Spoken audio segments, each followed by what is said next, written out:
Okay, the first question we really had was what percent of the students graduate within 4 years?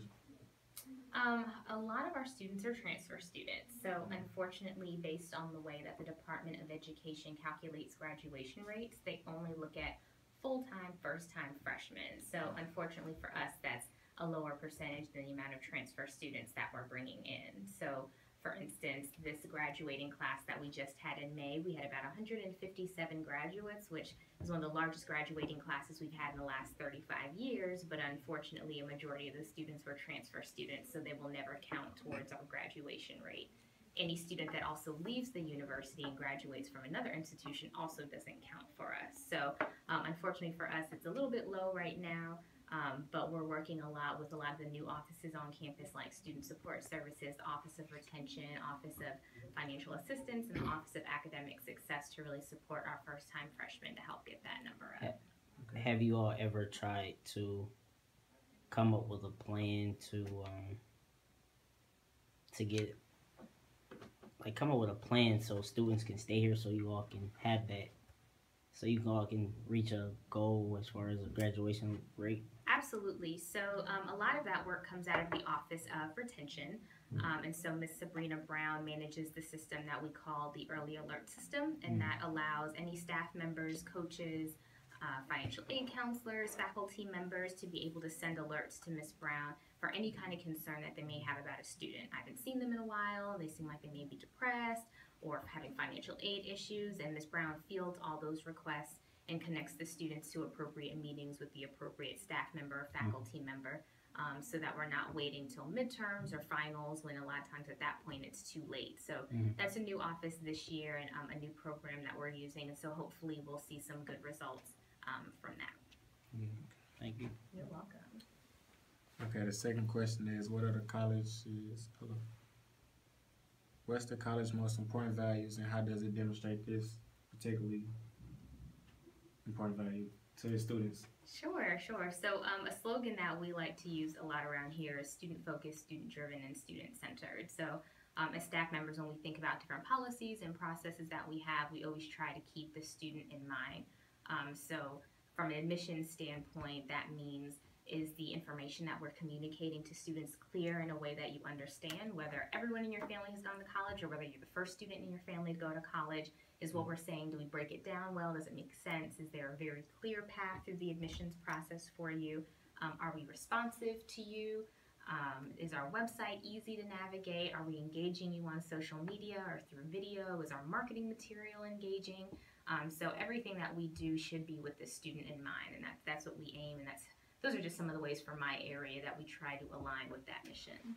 And to piggyback off that, like, do you all I guess have a statistic of you all going and doing those things, and does that bring more students in, or does it I guess it just seems that do y'all track the progress of the marketing material or certain things that you do for certain situations? Sure. So there are some ways that we can track how well we're communicating that information. Print, it's a little more difficult because there's nothing tracking it when we mail you a brochure or you meet us at a college fair and you take a view book.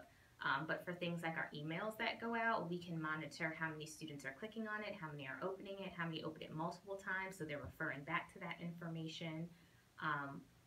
We could monitor things like the call volume we get in the office. It's a little harder to determine where those calls are coming from or why. Sometimes people are just calling our office because it's easy and it has nothing to do with admissions. Sometimes students are calling because they have several questions about admission. So it's a little hard to gauge that way, but we can kind of use that as an indicator of how well we're communicating information. If students have to call us a lot, that's probably not a good thing.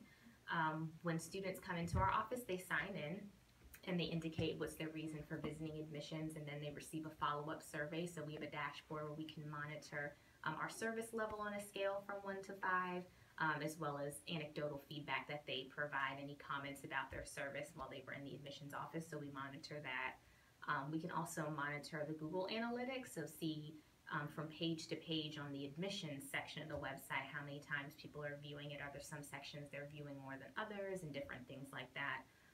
And then I know you guys worked with my intern for the summer who did a survey with you as the students who are most recently going through the admissions process, and for each step of the process, how well we engaged you and were informative with you and served you during that. So it's a lot of different pieces of information floating around that we can use to kind of see how we're doing and hopefully make improvements from there. Do you guys take advantage of the pixel standpoint of the marketing aspect? What do you mean? Like, let's say you click on like Harrisville State University web homepage, then they leave like an ad that come back and follow them to a page they're on. Kind of like geotag marketing. I know that's something with our last communications director we had started to talk about.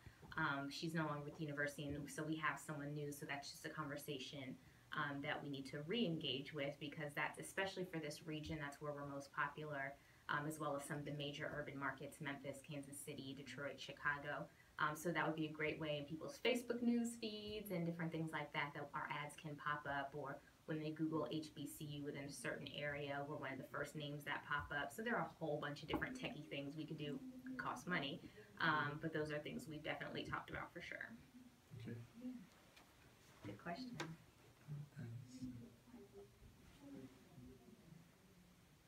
How do you guys help students prepare for post-grad deployment? Absolutely. So we have a great Center of Career Engagement located on the floor above us. And Dr. Collins and her team do a great job of working with faculty to start identifying opportunities for students way before they graduate.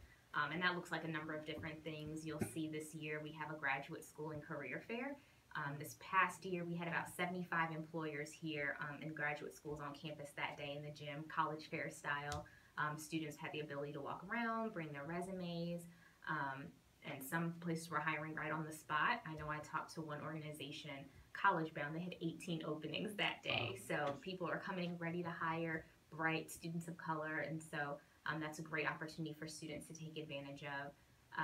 Center for Career Engagement also works with faculty in identifying internship opportunities, as well as alumni affairs. A lot of our alumni like to come back and find students in that major, that industry, interested in that industry that they work in, to connect them with opportunities as freshmen, sophomores, juniors.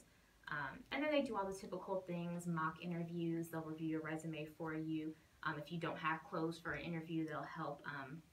I know they've partnered with Men's Warehouse and different organizations like that to provide clothing for students who need that, so that they're dressed well for those kind of opportunities. So there's a lot of different things that they offer. It just takes students to actively engage in it. We're not going to require that. Some majors do, but for the most part, that's something for your benefit that we offer, and it's just up to you to take advantage. I know this hairstyle is very big on relationships, so when it comes to something like that, do you all, does relationships and the student's personality play a role or factor in looking for what type of job they might want? Or is it on their major, or what do you decide? Yeah, so for a lot of opportunities, we're limited in how many students we can offer those opportunities to. So it's definitely a benefit to students to be very engaged with the faculty in your department and to make those relationships with staff members. I was at the National Urban League Conference last week, and I met two women from an organization who have this career conference that they do only for HBCU students. They pay for everything. It's just a matter of us identifying and presenting students to them. So for those kind of opportunities where we can only give it to a handful of students, you're more likely to be someone nominated for that opportunity if we know who you are, your grades are good, you're involved, you're mannerable, you speak, and those kind of things. So a lot of times it's based on referral and who you know, and not so much your talent or knowledge, but if we know you'll represent us well, you'll move to the top of the list pretty quickly for those kind of opportunities. Thank you. Do you guys have an active alumni network, like currently? We do, especially in this area. Harrisville has a really unique history, and while many of the alumni I know that I come in contact with are educators, especially here in St. Louis, I meet alumni from all kind of different industries, but they not only come back for things like internship opportunities and special events on campus, homecoming and things like that, But I've had alumni recently reach out to me wanting to help with recruitment. So what better way to engage prospective students than people who have come to Harris Stowe, had a good experience, and are now really successful, and can not only share that experience with you, but help you one day be in that place too. So they're quite engaged. Do you think if you had more alumni come back to help as far as, like you say, recruitment or financial aid or something like that, do you think by their experience when they were here, do you think that will help, I guess, enrollment, or what do you think will? Absolutely. I mean, alumni are our biggest testimony to what we have to offer here because they are the finished product. So any way that we can think of new ways to get alumni engaged other than just writing a check, which is great because they do, and it gives us the opportunity to give to students in need and help support you financially in attaining your education, the more alumni are involved can only help, in my opinion.